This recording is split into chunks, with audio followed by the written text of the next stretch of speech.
घुष्यते यस्य नगरे रङ्गयात्रा दिने दिने तमहं सरसा वन्दे राजानं कुलशेखरम्। श्रीवल्लभेति वरदेति दयापरेति भक्तप्रियेति भवलुण्ठनकोविदेति नादेति नागशयनेति जगन्निवासेति आलापनं प्रतिपदं कुरु मे मुकुन्द। जयतु जयतु देवो देवकीनन्दनोऽयं जयतु जयतु कृष्णो वृष्णिवंशप्रदीपः।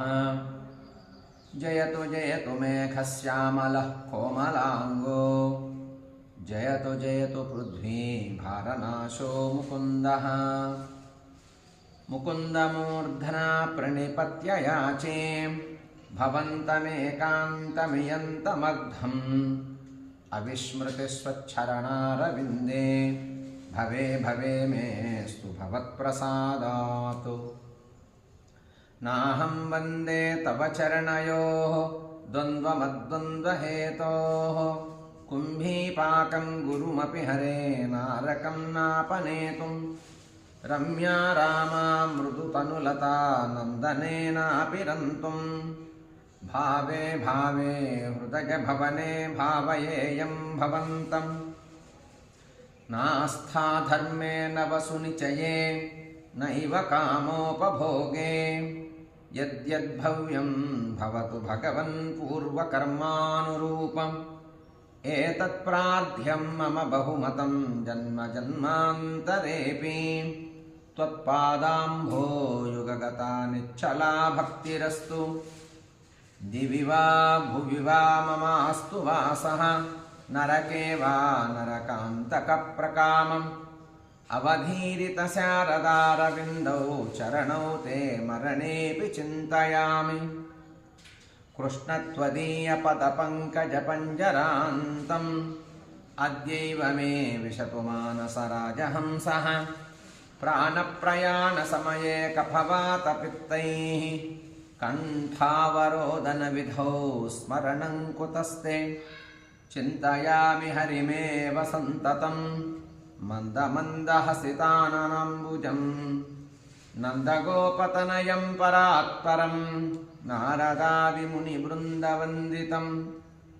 करचरणसरोजे कान्तिमन्नेत्रमीने श्रममुषिभुजवीचिव्याकुले गाधमार्गे हरिसरसि विगायापीयते जौजलोघं। भवमरुपरिखिन्नः खेदमद्य त्यजामि। सरसि जनयने सशङ्खचक्रे मुरभिदिमा विरमस्व चित्तरन्तुं। सुखतरमपरं न जातु जाने हरिचरणस्मरणामृतेन तुल्यं। माभिर्मन्दमनो विचिन्त्य बहुधा यामि स्थिरं यातनाः। नामीनः प्रभवन्ति पापरिभवः स्वामी ननु श्रीधरः। आलस्यं जपनीय भक्तिसुलभं ध्यायस्व नारायणं। लोकस्यं व्यसनापनोदनकरो दासस्य किं न क्षमः। भवजलधिगतानां द्वन्द्ववाताहतानां सुतदुहितृकलत्रत्राणभारार्धितानां। विषमविषयतो ये मज्जतामप्लवानां भवतु शरणमेको विष्णुपूतो नराणां। भवजलधिमगाधं दुस्तरं निस्तरेयं कथमहमिति चेतः मास्मगा कातरत्वं। सरसि जदुषि देवे तावकी भक्तिरेका नरकभिधिनिषण्णा तारयिष्यत्यवश्यम्। तृष्णातो ये मदनपवनोद्धूतमोहोर्मिमाले दारावत्ते तनयसहजग्राहसङ्घाकुले च। संसाराख्ये महति जलधौ मज्जतां न स्त्रिधामन्। पादाम्भोजे वरद भवतो भक्तिनामं प्रयच्छा। माद्राक्षं क्षीणपुण्यान् क्षणमपि भवतो भक्तिहीनान् पदाब्जे माश्रौषं श्राव्यबन्धं तव चरितमपास्यान्यदाख्यानजातं मास्मार्षं माधव त्वाम् अपि भुवनपते चेतसापनुवानान् मा भुवं त्वत्सपर्यां व्यतिकररहितो जन्म जन्मान्तरेऽपि जिह्वे कीर्तय केशवं मुररिपुं चेतो भज श्रीधरम् पाणिद्वन्द्वसमर्चयाच्युतकथा श्रोत्रद्वयत्वं शृणु कृष्णं लोकयलोचनद्वय हरेर्गच्छाङ्घ्रियुग्मालयम् जिघ्रघ्राणमुकुन्दपादतुलसीं मूर्धन्नमाधोक्षजम् हे लोका शृणुत प्रसूतिमरणव्याधे चिकित्सामिमाम् योगज्ञासमुदाहरन्ति मुनयो यां याज्ञवल्क्यादयः अन्तर्ज्योतिरमेयमेकममृतं कृष्णाख्यमापीयताम् तत्पीतं परमौषधं वितनुते निर्वाणमात्यन्तिकम् हे मत्याः परमं हितं शृणुत वो वक्ष्यामि संक्षेपतः संसारार्णवमापदूर्मि बहुलं सम्यक् प्रविश्य स्थिताः नानाज्ञानमपास्य चेतसि नमो नारायणायेत्यमुं मन्त्रं सप्रणवं प्रणामसहितं प्रावर्त्य यध्वं मुहुः पृथ्वीरेणुरणुः पयांसि कणिका फल्गुस्फुलिङ्गो लघुः तेजो निःश्वसनं मरुत्तनतरं रन्ध्रं सुसूक्ष्मं नभः क्षुद्रारुद्रपितामहः प्रभृतयः कीटाः समस्ताः सुराः दृष्टे यत्र सतावको विजयते भूमावधूतावधिः बद्धेनाञ्जलिना नतेन शिरसा गात्रैः सरोमोद्गमैः कण्ठेन स्वरगद्गदेन नयनेनोद्गीर्णबाष्पाम्बुना नित्यं त्वच्चरणारविन्दै युगलध्यानामृतास्वादिनाम्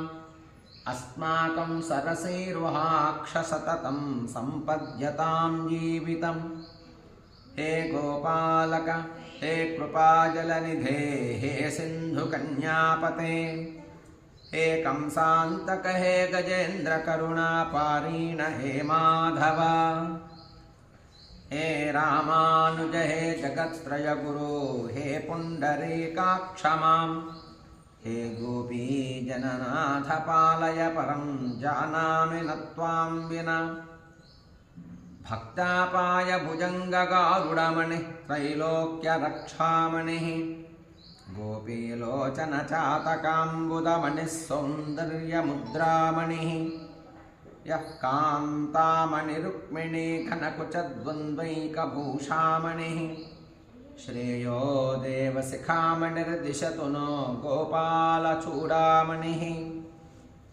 शत्रुच्छेदैकमन्त्रं सकलमुनि उपनिषद्वाक्यसम्पूज्यमन्त्रं संसारोत्तारमन्त्रं समुपचिततमः सङ्घनिर्याणमन्त्रं सर्वैश्वर्यैकमन्त्रं व्यसनभुजगसन्दष्टसन्त्राणमन्त्रं जिह्वे श्रीकृष्णमन्त्रं जप जप सततं जन्मसाफल्यमन्त्रं व्यामोहप्रशमौषधं मुनिमनोवृत्तिप्रवृत्त्यौषधं दैत्येन्द्रात्मिकरौषधं त्रिभुवने सञ्जीवनैकौषधं भक्त्यात्यन्तहितौषधं भवभयप्रध्वंसनैकौषधं श्रेयःप्राप्तिकरौषधं पिबमनः श्रीकृष्णदिव्यौषधम् आम्नायाभ्यसनान्यरण्यरुदितं वेदव्रतान्यन्वः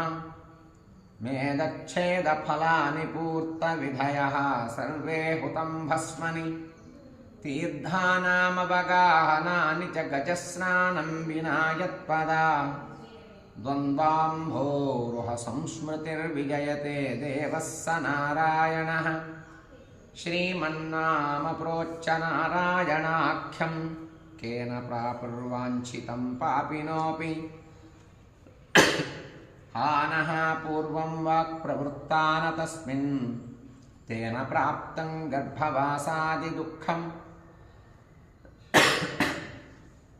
मज्जन्मनः फलमिदं मधुकैटभारे मत्प्रार्थनीयमदनुग्रह एष एव त्वद्भृत्यभृत्यपरिचारकभृत्यभृत्यभृत्यस्य भृत्य इति मां स्मर लोकनाथ नाथेन पुरुषोत्तमे त्रिजगतामेकाधिपे चेतसा सेव्ये स्वस्य पदस्य दातरि सुरे नारायणे तिष्ठति यं कञ्चित् पुरुषाधमं कतिपयग्रामेशमल्पार्धदम् सेवाये मृगयामहे नरमहो मूकावराकावयं मदनपरिहरस्थितं मनसि मुकुन्दपदारविन्दधाम्नि हरनयनकृशानुनाकृशोऽसि न स्मरसि चक्रपराक्रमं मुरारेः तत्त्वं ब्रुवाणानि परं परस्मात् मधुक्षरन्ति वसतां फलानि प्रावर्तय प्राञ्जलिरस्मि जिह्वे नामानि नारायणगोचराणि इदं शरीरं परिणामपेशलं पतत्यवश्यं श्रद्धसन्धिजर्घरं किमोषधैः क्लिश्यसि मूढदुर्मते निरामयं कृष्णरसायनं पिब दारावाराकरवरसुता ते तनूजो विरिञ्चिः स्तोता वेदस्तव सुरगणो भृत्यवर्गः प्रसादः मुक्तिर्माया जगदविकलं तावकी देवकी ते मातामित्रं बलरिपुसुतः त्वय्यतोऽन्यं न जाने कृष्णो रक्षतु नो जगत्त्रयगुरुः कृष्णं नमस्याम्यहम् कृष्णेनामरशत्रवो विनिहताः कृष्णाय तस्मै नमः कृष्णादेव समुत्थितं जगदिदं कृष्णस्य दासोऽस्म्यहम् कृष्णे तिष्ठति सर्वमेतदखिलं हे कृष्ण संरक्ष माम् तत्त्वं प्रसीद भगवन् कुरु मय्यनाथे विष्णोः कृपां परमकारुणिकः किल त्वं संसारसागरनिमग्नमनन्तदीनं उद्धर्तुमर्हसि हरे पुरुषोत्तमोऽसि नमामि नारायणपादपङ्कजं करोमि नारायणपूजनं सदा वदामि नारायणनामनिर्मलं स्मरामि नारायणतत्त्वमव्ययम् श्रीनाथ नारायण वासुदेव श्रीकृष्ण भक्तप्रिय चक्रपाणे श्रीपद्मनाभाच्युत कैटभारे श्रीराम पद्माक्ष हरे मुरारे अनंत वैकुंठ मुकुंद कृष्ण गोविंद दामोदर माधवेति वक्तुं समर्थोऽपि न वक्ति कच्चित् अहो जनानां व्यसनाभिमुख्यम् ध्यायन्ति ये विष्णुमनन्तमव्ययं हृत्पद्ममध्ये सततं व्यवस्थितं समाहितानां सतताभयप्रदं ते यान्ति सिद्धिं परमां च वैष्णवीं क्षीरसागरतरङ्गसीकर सारतारकितचारुमूर्तये भोगि भोगि शयनीयशायिने माधवाय मधुविद्विषे नमः यस्य प्रियो श्रुतिधरो कविलो कवीरो मित्रे द्विजन्मवरपद्मशरावभूतां तेनाम्बुजाक्षचरणाम्बुजषट्पदेन राज्ञा कृतं कृतिरियं कुलशेखरेण